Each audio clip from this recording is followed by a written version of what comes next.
नमस्कार साथियों, आज हम इस वीडियो में हिंदी के संज्ञा के बारे में बात करेंगे और लास्ट में कुछ इम्पॉर्टेंट एमसीक्यू यानी कि बहुविकल्पी क्वेश्चन हैं उन्हें भी सॉल्व कराएंगे। तो हम लोग चालू करते हैं। संज्ञा। संज्ञा को नाम भी कहा जाता है। किसी प्राणी, वस्तु, स्थान, भाव आदि का नाम संज्ञा कहलाता है। संज्ञा के 5 प्रकार होते हैं। नंबर 1 व्यक्तिवाचक संज्ञा, नंबर 2 जातिवाचक संज्ञा, नंबर 3 द्रव्यवाचक संज्ञा, नंबर 4 समूहवाचक संज्ञा, नंबर 5 भाववाचक संज्ञा।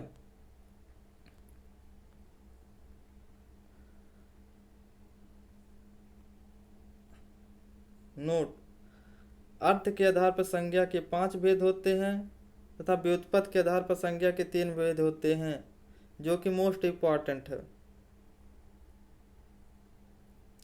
कामता प्रसाद गुरु के अनुसार संज्ञा 3 प्रकार के होते हैं। नंबर 1 जातिवाचक संज्ञा, नंबर 2 व्यक्तिवाचक संज्ञा, नंबर 3 भाववाचक संज्ञा।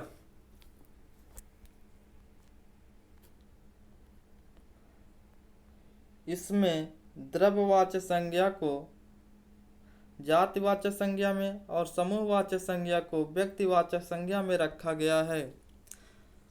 तो पहला व्यक्तिवाचक संज्ञा। जिस शब्द में केवल एक ही व्यक्ति, वस्तु, स्थान का बोध हो उसे व्यक्तिवाचक संज्ञा कहते हैं।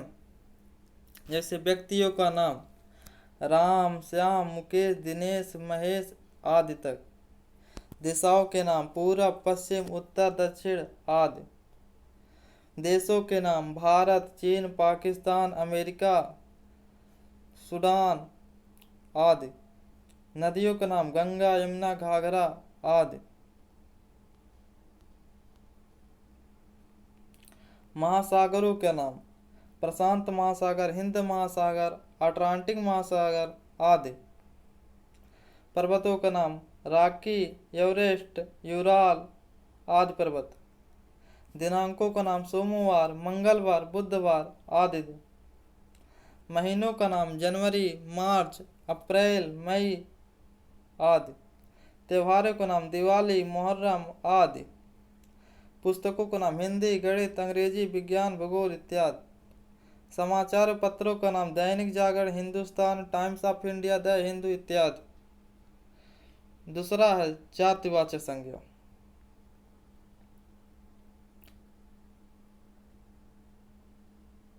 जिन संज्ञाओं में किसी एक ही प्रकार के वस्तु अथवा व्यक्ति का बोध उसे जातिवाचक संज्ञा कहते हैं। जैसे मनुष्य, घर, पहाड़, नदी आदि।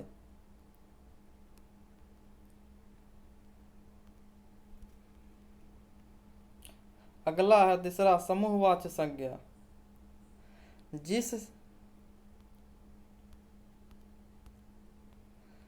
जिस संज्ञा में वस्तु के समूह का बोध हो उसे समूहवाचक संज्ञा कहते हैं। जैसे ऊँटों का काफिला जा रहा है, ऊँटों के समूह को काफिला कहते हैं। मोस्ट इम्पॉर्टेंट है। जानवरों का झुंड जा रहा है, जानवरों के समूह को झुंड कहते हैं। अगला उदाहरण है फलों का घौद लगा, फलों के गुच्छों को घौद कहते हैं। फूलों का गुच्छा लगा, फूलों के समूह के गुच्छा कहते हैं। व्यापारियों का करवा जा रहा है, व्यापारियों के समूह को करवा कहते हैं। डाकुओं का गिरोह खड़ा है, डाकुओं के समूह को गिरोह कहते हैं।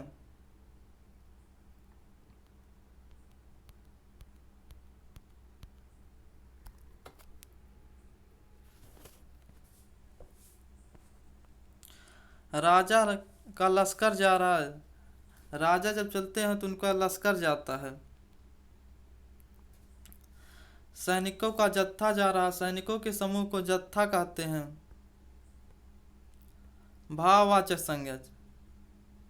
चौथा भाव। जिस संज्ञा शब्द में किसी व्यक्ति या वस्तु के गुण, दोष, धर्म, दशा, अवस्था आदि का बोध हो तो उसे भाववाचक संज्ञा कहते हैं। जैसे लंबाई, बुढ़ापा, सुंदरता, मिठास, लड़कपन आदि। नोट है भाववाचक संज्ञा का गणना नहीं होता, भाववाचक संज्ञा का बहुवचन बहुत ही कम होता है। भाववाचक संज्ञा बनाने के लिए कुछ शब्द हैं। भाववाचक संज्ञा बनाने के लिए शब्द ता, त्वय, पा, पन, वट, हट, आस, आव आदि प्रत्यय का प्रयोग होता है, जो निम्न प्रकार से बनाता है। जातिवाचक संज्ञा से भाववाचक संज्ञा बनाना। लड़का का लड़कपन होगा, इसमें पन जुटा। बूढ़ा का बुढ़ापा होगा, इसमें पा जुटा। मित्र का मित्रता होगा। नारी का नारित्व होगा। अब विशेषण से भाववाचक संज्ञा बनाना। सुंदर का सुंदरता होगा। कठोर का कठोरता होगा। गर्म का गर्मी होगा। सर्द का सर्दी होगा। अब क्रिया से भाववाचक संज्ञा बनाना। लिखना का लिखावट, घबराना का घबराहट, बहना का बहाव, सजना का सजावट। अब सर्वनाम से भाववाचक संज्ञा बनाना। अपना का अपनापन, मम का ममता, मम का ममत्व। पांचवा है द्रव्य या धातुवाचक संज्ञा। जिस संज्ञा में नाप तौल वस्तुओं का बोध हो उसे द्रव्यवाचक संज्ञा कहते हैं, जैसे सोना, लोहा, चांदी, दूध, पानी, तेल आदि। नोट: इस संज्ञा का समानतः बहुवचन नहीं होता। इसे मापा तौला जा सकता परंतु गिना नहीं जा सकता। अब कुछ इंपॉर्टेंट क्वेश्चन हम आप लोगों से करवाते हैं, जिसमें आप लोगों को लास्ट में 3 सेकंड से 5 सेकंड का समय देंगे। उसमें से आप अपना आंसर चूज करके अपने कॉपी में लिख लेंगे और लास्ट में देखेंगे हम कितना सही किए। तो पहला क्वेश्चन है, व्युत्पत्ति के आधार पर संज्ञा के कितने भेद होते हैं? विकल्प ए 3, विकल्प बी 4, विकल्प सी 5, विकल्प डी 6।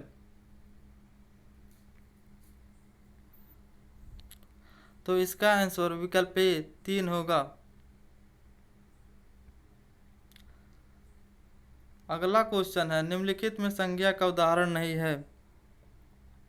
विकल्प ए अनुशासन, विकल्प बी अनुशासित, विकल्प सी आत्मनिर्भरता, विकल्प डी स्वावलंबन।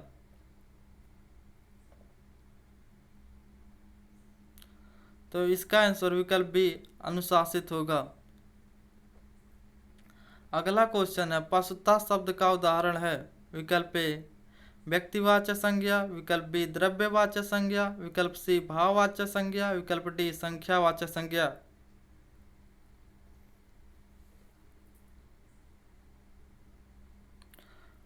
इसका आंसर विकल्प सी भाववाचक संज्ञा होगा।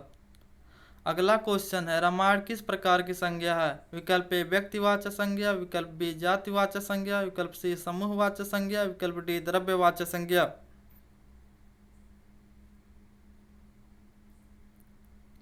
तो रामायण व्यक्तिवाचक संज्ञा है। अगला क्वेश्चन है, निम्न में जातिवाचक संज्ञा है। विकल्प ए ईमानदारी, विकल्प बी लकड़ी, विकल्प सी कुर्सी, विकल्प डी परिवार। तो इसका आंसर विकल्प सी कुर्सी होगा। अगला क्वेश्चन है, पुरुष की भाववाचक संज्ञा है। विकल्प ए पुरुषत्व, विकल्प बी पुरुषता, विकल्प सी पुरुषा, विकल्प डी पुरुषत्व। तो इसका आंसर विकल्प बी पुरुषत्व होगा।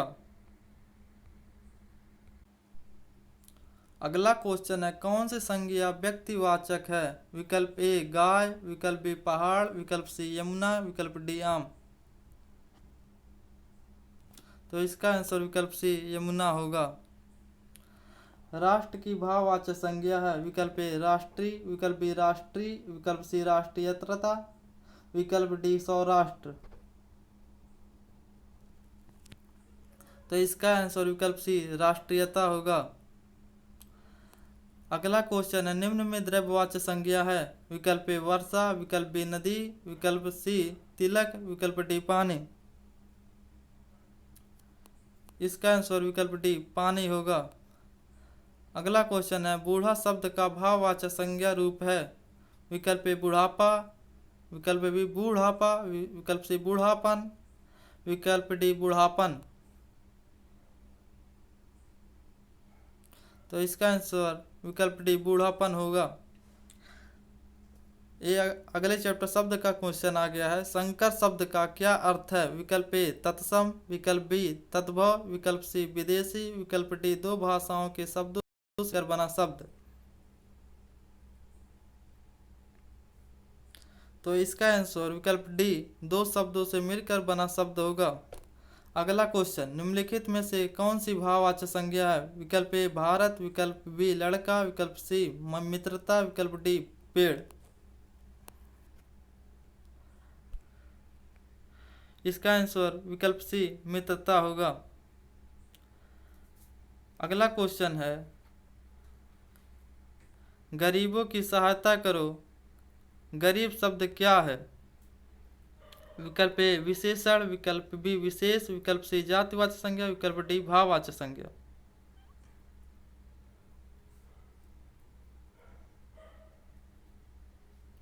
तो इसका आंसर विकल्प सी जातिवाचक संज्ञा है। अगला क्वेश्चन है, बचपन, शैशव, देवत्व, मित्रता, अहंकार, स्वत्व, ये शब्द कौन सी संज्ञा हैं? विकल्प ए जातिवाचक, विकल्प बी पुरुषवाचक, विकल्प सी भाववाचक, विकल्प डी इनमें से कोई नहीं।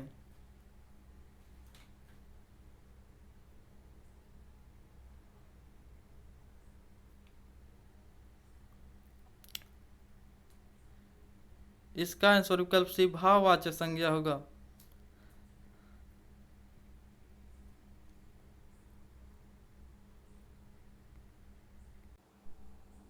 अगला क्वेश्चन है, सभी जातिवाचक संज्ञा का समूह है। विकल्प ए बूढ़ा, नदी, गोदावरी, विकल्प बी लड़का, नागरिक, कार, विकल्प सी लड़की, नागरिक, बुढ़ापा, विकल्प डी दिल्ली, सर, भलाई। तो इसका आंसर विकल्प बी लड़का, नागरिक, कार होगा। अगला क्वेश्चन है, इनमें संज्ञा शब्द है। विकल्प ए मधुर, विकल्प बी ईमानदारी, विकल्प सी कुटिल, विकल्प डी स्वास्थ्य। तो इसमें इसका विकल्प ए मधुर होगा। अगला क्वेश्चन है, समाज में सीता सावित्रियों का महत्व है, यह रेखांकित शब्द का प्रयोग हुआ है। विकल्प ए व्यक्तिवाचक संज्ञा का भाववाचक के रूप में, विकल्प बी भाववाचक संज्ञा का व्यक्तिवाचक के रूप में, विकल्प सी व्यक्तिवाचक संज्ञा का जातिवाचक के रूप में, विकल्प डी जातिवाचक संज्ञा का व्यक्तिवाचक रूप के रूप में।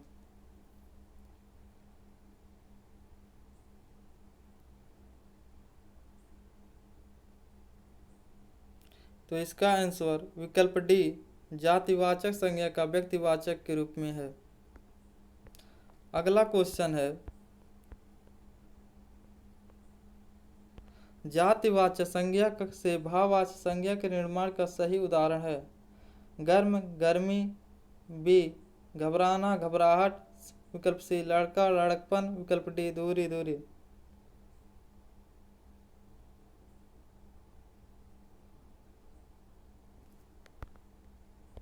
तो इसका आंसर विकल्प सी लड़का, लड़कपन होगा।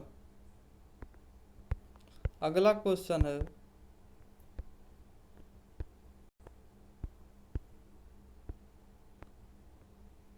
मानव शब्द के लिए उपयुक्त भाववाचक संज्ञा का चयन कीजिए। विकल्प ए मानवीय, विकल्प ब मानवता, विकल्प स मनुष्यता, विकल्प द आदमीयता।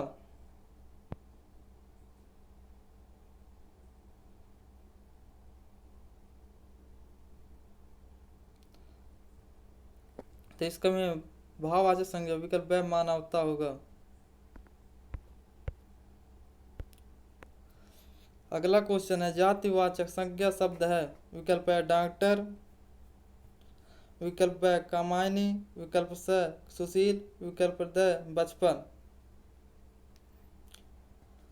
तो इसका आंसर विकल्प है डॉक्टर होगा। अगला क्वेश्चन है, निम्नलिखित में से कौन सा शब्द संज्ञा है? विकल्प है क्रुद्ध, विकल्प ब क्रोध, विकल्प से क्रोधित, विकल्प द क्रोधी। तो इसका आंसर विकल्प ब क्रोध होगा।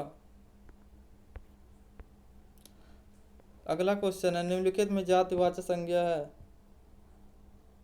विकल्प अ पुस्तक, विकल्प बी ममता, विकल्प स अच्छाई, विकल्प द रामेश। तो इसका आंसर विकल्प अ पुस्तक है। तो आज का सेशन बस यहीं तक। हम आशा करते हैं कि आप लोगों को समझ में आया होगा।